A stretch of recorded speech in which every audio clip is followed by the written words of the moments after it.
Assalamualaikum warahmatullahi wabarakatuh. Di sini saya akan mempresentasikan PPT tentang perbandingan kebijakan bea cukai antara negara Indonesia dan negara Australia. Perkenalkan, nama saya Amanda Revi Anggraini, NIT 2308234, Prodi D3MT, konsentrasi Airport. Ini adalah seragam petugas custom dari negara Indonesia dan negara Australia. Selanjutnya ada logo custom dari negara Indonesia dan negara Australia. Kebijakan bea cukai adalah untuk mendukung tujuan ekonomi dan sosial suatu negara. Kebijakan cukai dapat digunakan untuk mengatur penentuan sumber daya dalam perekonomian dengan mempengaruhi perilaku konsumsi dan produksi. Pemerintahan dapat menekan cukai tinggi pada barang-barang yang berbahaya bagi kesehatan, contohnya seperti rokok dan alkohol, untuk mengurangi konsumsinya. Setiap negara memiliki kebijakan berbeda tergantung pada peraturan perdagangan, perjanjian internasional, dan perlindungan pasar domestik. Selanjutnya ada perbandingan kebijakan bea cukai terkait barang bawaan penumpang. Di Indonesia, minuman beralkohol, penumpang dapat membawa maksimal 1 liter minuman beralkohol, tanpa dikenakan bea masuk. Jumlah melebihi batas ini akan dikenakan bea masuk dan pajak tambahan. Untuk di Australia, penumpang berusia 18 tahun ke atas dapat membawa hingga 2,25 liter minuman beralkohol bebas bea. Melebihi batas ini akan dikenakan pajak berdasarkan nilai dan jumlah barang yang dibawa. Selanjutnya ada alat elektronik. Di Indonesia, barang elektronik seperti ponsel dan laptop yang digunakan untuk keperluan pribadi umumnya tidak dikenakan bea masuk jika jumlahnya wajar. Jika membawa lebih dari satu unit yang sama, penumpang harus melaporkannya untuk dikenakan masuk dan bea masuk dan pajak. Untuk di Australia, barang elektronik untuk keperluan pribadi umumnya bebas bea jika nilainya tidak melebihi $900 Australia atau setara dengan 9 juta untuk orang dewasa, dan untuk anak-anak melebihi dari $450 Australia atau setara dengan 4.500.000. Yang melebihi batas ini, penumpang harus membayar pajak dan bea impor berdasarkan nilai barang. Lanjut, untuk barang mewah di Indonesia, barang mewah seperti tas bermerek atau perhiasan yang dibawa dalam jumlah besar dikenakan pajak barang mewah sesuai peraturan bea cukai Indonesia.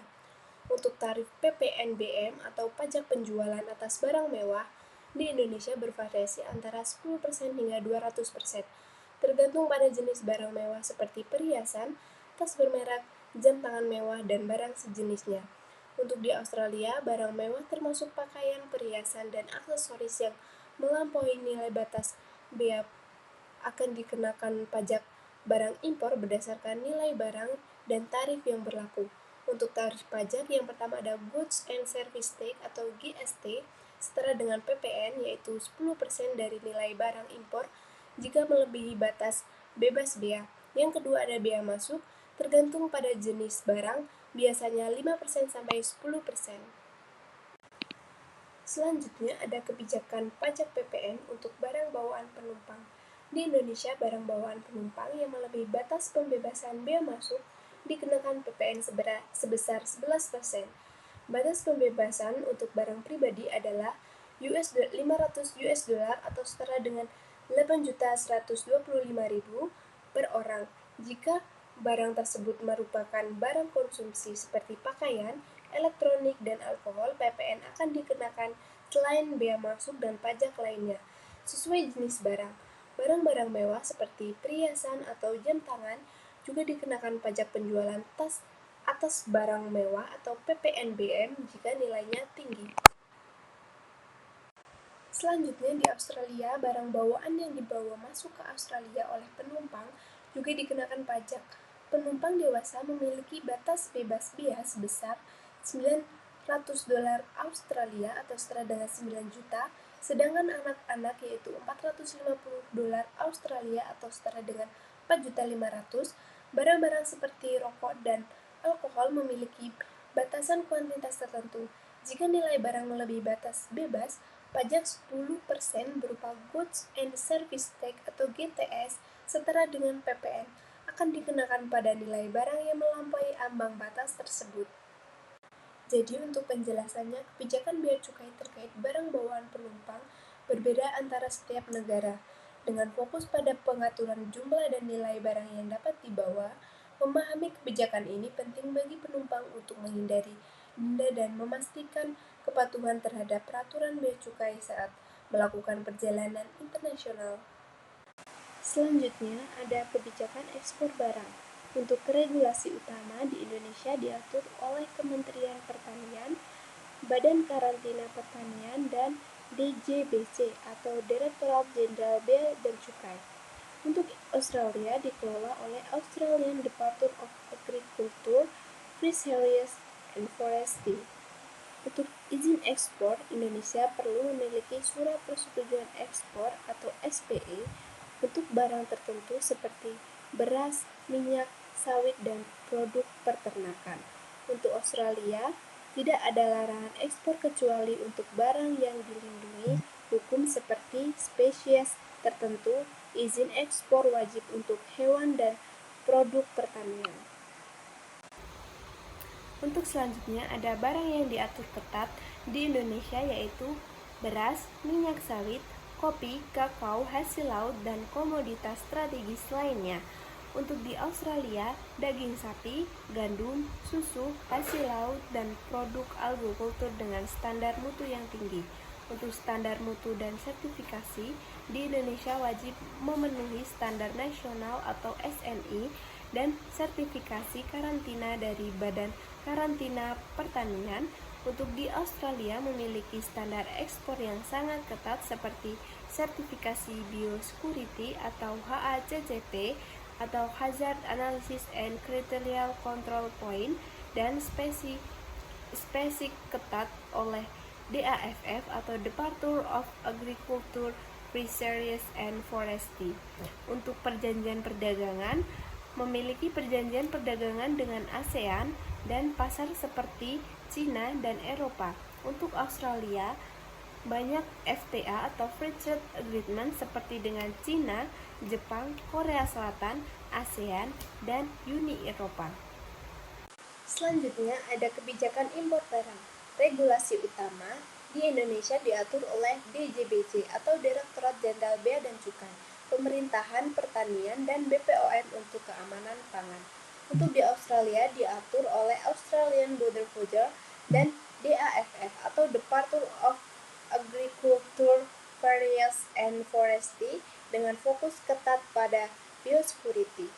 Selanjutnya ada izin ekspor. Indonesia wajib memiliki surat izin impor atau SPI dan izin dari Kementerian Pertanian dan nomor pendaftaran importir untuk barang tertentu. Untuk Australia, importir harus mendaftarkan di ABN atau Australia Business Number dan memiliki izin importasi dari DAFF untuk produk pangan dan pertanian. Selanjutnya ada pembatasan barang. Di Indonesia, barang seperti daging, susu, beras, dan buah-buahan segar memerlukan kuota dan izin khusus. Untuk di Australia, barang beresiko biosecurity yang tinggi seperti daging mentah, buah-buahan segar, dan tanaman hidup sangat diawasi dan kadang dilarang untuk masuk. Selanjutnya ada pemeriksaan karantina. Di Indonesia wajib inspeksi karantina di pelabuhan masuk. Proses ini dapat memakan waktu yang cukup lama. Untuk di Australia, pemeriksaan ketat di pelabuhan oleh petugas karantina dengan teknologi modern untuk mendeteksi barang terlarang. Selanjutnya ada standar mutu dan sertifikasi. Di Indonesia harus memenuhi standar mutu nasional, label halal untuk produk hewani, dan izin dari BPOM. Di Australia, barang harus sesuai dengan standar keamanan pangan Australia, termasuk sertifikasi organik dan inspeksi kualitas. Selanjutnya ada tarif dan bea masuk. Untuk bea masuk barang pangan di Indonesia, bea masuk bervariasi. Misalnya daging sapi 5% sampai 30% dan beras 450% dan gula 20%. Untuk di Australia, bebas bea untuk banyak produk pertanian dari negara-negara dengan FTA, Free Trade Agreement. Barang dari negara non-FTA dikenakan bea masuk hingga 5% sampai 15%. Untuk pajak impor di Indonesia, PPN-nya 11%, PPH pajak penghasilan impor dan bea masuk sesuai ketentuan. Untuk di Australia, GST atau Goods and Service Tax 10%, barang bernilai lebih dari $1.000 Australia atau setara dengan 10 juta. Selanjutnya untuk kebijakan subsidi ekspor, di Indonesia beberapa produk seperti minyak sawit dan kakao mendapatkan insentif ekspor. Dan di Australia, pemerintah memberikan subsidi dan insentif besar untuk komoditas ekspor utama seperti gandum, daging sapi, dan susu. Untuk kesimpulannya, Indonesia memiliki kebijakan yang lebih protektif untuk barang pangan, pertanian, dan peternakan, dengan regulasi ketat dan kuota impor untuk melindungi petani dan produsen lokal. Namun, ekspor produk strategis seperti minyak sawit dan kakao didorong dengan insentif tertentu.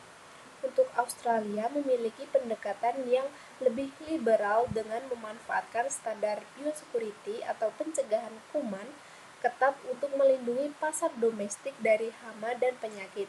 Negara ini juga sangat aktif dalam perjanjian perdagangan bebas untuk memfasilitasi ekspor komoditas agrikultur ke seluruh dunia. Sekian presentasi dari saya, terima kasih.